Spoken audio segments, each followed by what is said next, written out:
राम राम भावांनो आणि त्यांच्या बहिणींनो, मी वैभव सोनटक्के. आज आपल्या पक्षाला तिसरा दिवस चालू आहे. तर मित्रांनो, काल रात्री आपल्याला खाद्याच्या बॅगा आलत्या दाखवा ना. तर खाद्याच्या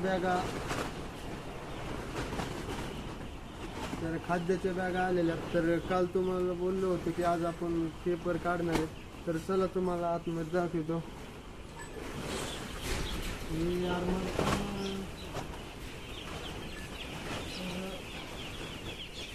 आता आपण खाद्याचे भांडे ठेवले तर आपण पेपर काढणार आहे. आता वातावरण एकदम फ्रेश झालंय, ढगं फिगं नाहीत, पावसाचं वातावरण बिलकुल नाही. त्याच्यामुळे आपण काय केलेलं आहे, पूर्ण हीट बंद केलेली. तर काय होतं, तर हीट चालू असल्यामुळं पक्षी एकदम थोडा वल्ला झालता, त्याच्यामुळे आपण हीट बंद केलेली. हा पुढच्या साईडचा पण पडदा आपण थोडा वरी उचलणार आहे आणि आपले साईडचे बारदाने 1-1, 2-2 फूट खाली घेणार आहेत.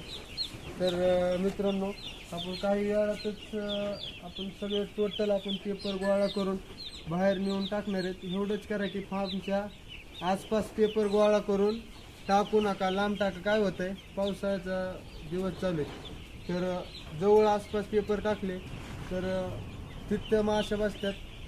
पेपरवरच्या माशा उठून पुन्हा फार्ममध्ये येतात. जास्त करून प्रॉब्लेम हे चालू आहेत.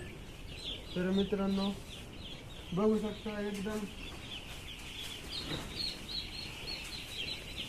एकदम पक्षी फ्रेश आहे. तिसरा दिवसाचा आहे. एकदम खाऊन पिऊन ग्रोथ एकदम चांगली पक्षाला. आज सध्या तरी काय प्रॉब्लेम नाही. तर मित्रांनो, राम राम.